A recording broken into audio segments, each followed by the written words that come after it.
Hello students, in this video we will be discussing about a photovoltaic cell. Okay, so let us try to understand a photovoltaic cell in an electrical engineer's point of view.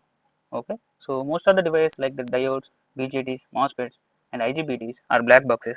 Whatever the devices, the design is performed based on the datasheet parameters.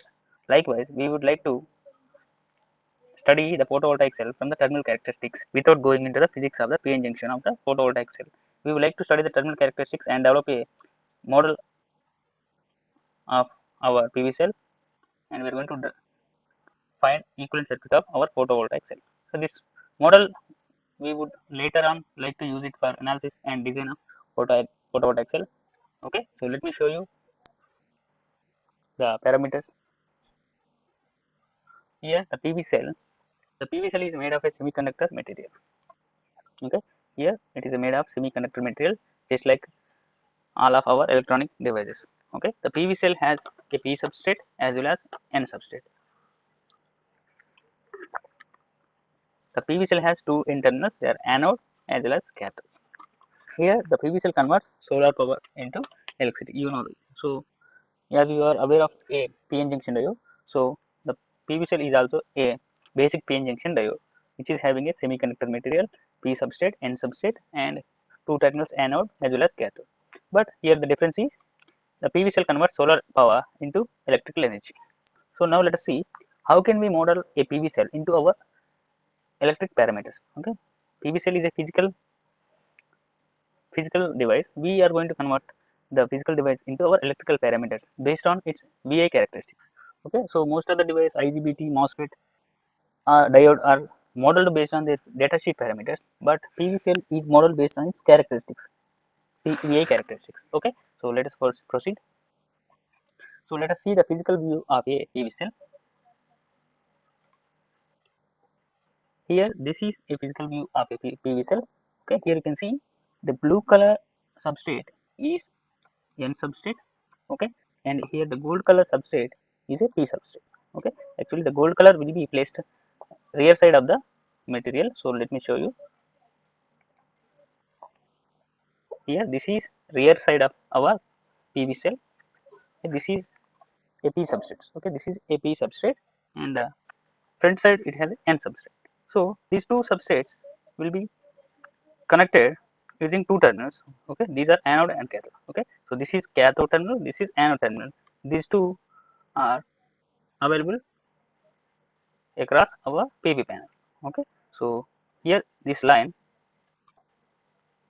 here this line is a cathode, this line is an anode. Okay, so these two terminals are brought out from this device. Okay, so similar to our diode, okay, where it has two terminals, anode and cathode. So this is our cathode and this is our anode. So similar to that, our PV cell also has two terminals, positive terminal that is anode, negative terminal that is cathode. Okay, so this is physical view of our PV cell. So these are anode as well as cathode. Now let us try to understand modeling of PV cell from a basic diode. Okay, so here you can see this is a basic diode which has two terminals, anode and cathode. Okay, here you can see this is anode. We consider this as positive terminal, and this as cathode, this as negative terminal. Okay, so this diode will take current from external circuit. Okay, so this is current flowing into the diode. Okay, so here the direction of current is indicated with an arrow, that the current is coming from an external circuit towards cathode of our diode. Okay, so we will be having a voltage across this diode, that is VAK. Okay, so let me show you that. So this is VAK, that is the voltage available across our photovoltaic cell. So generally for a silicon it is VAK is around 0.7 volts. For a germanium diode it is around 0.2 to 0.3 volts. Okay, I hope you already know when the diode is in forward bias, the voltage available across a silicon diode is 0.7 volts, and the voltage across a germanium diode is 0.3 volts. Okay, so that is voltage across and cathode. Okay, now let us see the power flow. Here the power flow is coming from external circuit towards the diode, because it is a sink of the source. Here you can see it is a sink of the electrical energy here, because the diode is a sink of energy, power, electrical energy that absorbs power from external circuit. Okay, diode acts as a sink of electrical energy, whereas our photovoltaic is different. Okay, now let us see the VA characteristics of a diode. So you all are familiar with VA characteristics of a diode. So I have drawn the voltage on x-axis and current through the diode and y-axis. Okay, here you can see the typical characteristics of our diode. So up to a threshold voltage, here this is a threshold voltage VT. Okay, so up to after applying the voltage greater than threshold voltage, the current will exponentially increase in the diode. Okay, so this is a basic VA characteristics of a diode. Okay, so now here there are different regions available in VA characteristics graph. Okay, so let me show you that. Here this region is called dissipation region. Okay, D. But the region below, that means this is first quadrant, right? And this will be our fourth quadrant. Okay, so the first quadrant is a dissipation region, but fourth quadrant is a generation region. Okay, this is a generation region. So when current flows in this generation region, the module will be acted as a source. Okay, so let us see how our VA characteristics of PV cell will behave. So these are VA characteristics of diode. Now let us see how our VA characteristics of PV cell will behave. Okay, so this is a dissipation region and this is our generation region. The fourth quadrant is the generation region. Now let us see how our PV cell will behave in these characteristics. Okay, so here you can see diode is taking current towards anode, but our PV cell, this is circuit of PV cell. Okay, so this PV cell is similar to a diode, but the current is leaving from the anode terminal. Here the power is going from away from the anode terminal. That means the power current is going towards external circuit from our PV cell. So that's why it is called source of energy. Okay, as our current coming from external circuit towards diode, that is treated as sink of energy, but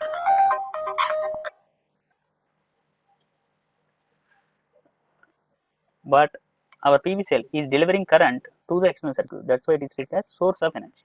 So as the direction of current is reversed, the characteristics of our PV cell will also be changed. Okay, so now let us see the power flow is reversed now. Okay, so earlier it was from external circuit to the diode, but in PV cell the power flow is from PV cell to external circuit. Okay, that means the power is being supplied from PV cell to the external circuit. Okay, the power flow has been reversed here. Okay, so now let us see, as our current is coming from a source, so we have to represent a current source. So that is possible by placing a parallel current source across our PN material. Okay, so this is a current source named IP. IP is actually a photocurrent. Okay, so photocurrent, because current is being generated in a PV solar cell, which is due to solar energy. Okay, so the more the PV cell is exposed to the sun radiation, sunlight, the more will be the photocurrent. Okay, so our photocurrent is proportional to solar power. Okay, I hope you understand. So here IP is called photocurrent. Okay, so this IP is called photocurrent, and this IP is a dependent quantity of solar power. That means sunlight. So the more is the sunlight falling on the PV cell, the more will be the value of IP current. Okay, I hope you understand. The more is the sunlight falling on the IP cell, the more will be the photocurrent. Okay, they are directly proportional. Okay, so that's why it is generating current, and that current IP is sum of ID and I here. Okay, so here you can see the current is flowing into the external circuit. Earlier the diode is taking the power from external circuit, but our PV cell is giving the power to the external circuit. Okay, so this is about IP current, that is photocurrent. Okay, so the more is the sunlight falling on the PV cell, the more will be the value of IP current. So as IP is increased, okay, the current I will also be increased. We are drawing the characteristics between I terminal voltage of our PV cell here, that is VAK. Okay, so this and this, we are drawing the characteristics between I and VAK here. Okay, now let us see what is happening as more sunlight is falling on the PV cell. Okay, so as more is the sunlight falling on the PV cell, the more will be the IP current. So the IP current will shift towards generating region. Here you can see the IP current. Now let us further increase the sunlight falling on the PV cell. The IP current will further come down. Okay, here you can see. So in this region, the IP current. Okay, in this region, so this value of current is negative here. So this is negative current. Why it is happening? Because this is a generating region. Okay, because it is in generating region. Earlier it was in dissipating region, that is sink. Earlier it was acting as a sink. Now it is shifted to a generating region. Now the current is going into the external circuit and power flow is also towards the external circuit. That's why this region of operation of our PV cell is generating region. Okay, so let us treat the current going to the external circuit as positive. Earlier we took I, that is current coming from the external circuit, as positive. That's why the characteristics are like this. Now let us treat the current going into the external circuit as positive. So the characteristics will be reversed. Okay, that will be like this. Okay, now this is current. This current I is current going into the external circuit. So this value. Okay, earlier we took current coming from the external circuit as positive. That's why the characteristics were like this. Okay, but we took current going into the external circuit as positive. Now the characteristics of our PV cell become like this. Okay, so till now we got a current source IP, that is a photo current, in parallel to our diode. Okay, now let us, from this VA characteristics of PV cell, let us conclude some more parameters that to be added to our PV cell model. Okay, so let me remove this external circuit so that we can add additional components here.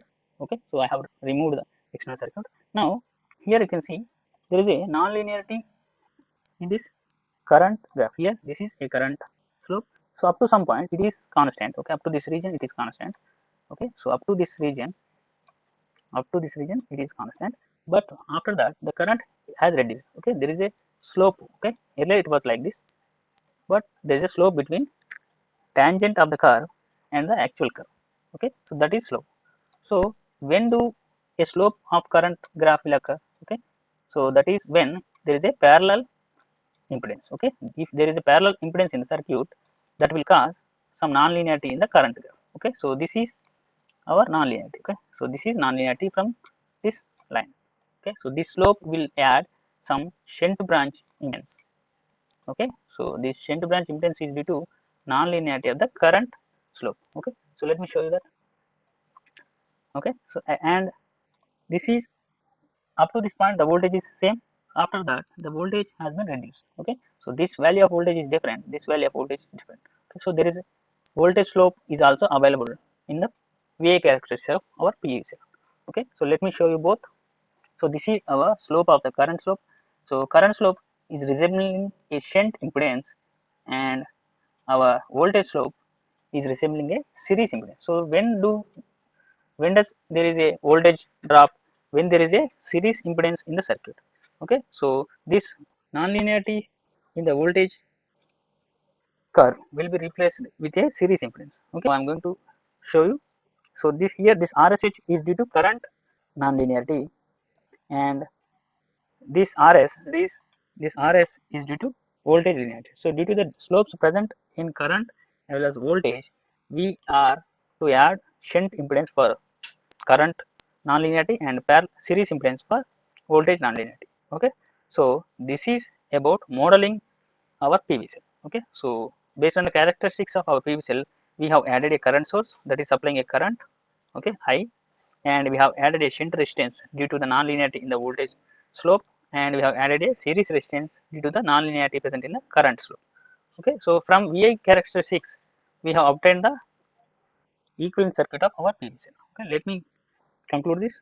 Okay, so this is the overall model of our PV cell. Photovoltaic cell, a physical photovoltaic cell can be represented with a photocurrent IP parallel to diode and a shunt resistor and a series resistor. Okay, so after this combination, so this entire combination is treated as a PV cell. Okay, so the N terminals are positive and negative, that is anode and cathode. So I'm going to replace this entire circuit with a simple symbol of PV cell. So this envelope type symbol is PV cell. Okay, so this up to this envelope type structure is a PV cell containing our current source, a diode, a shunt resistor, and a series resistor. So all these are replaced with a envelope type structure, that is a PV cell. Okay, so from this PV cell there is a current I flowing out of the anode terminal, and there is a voltage available between anode and cathode. So this is about PV cell modeling and equivalent circuit. I hope you are having basic idea now.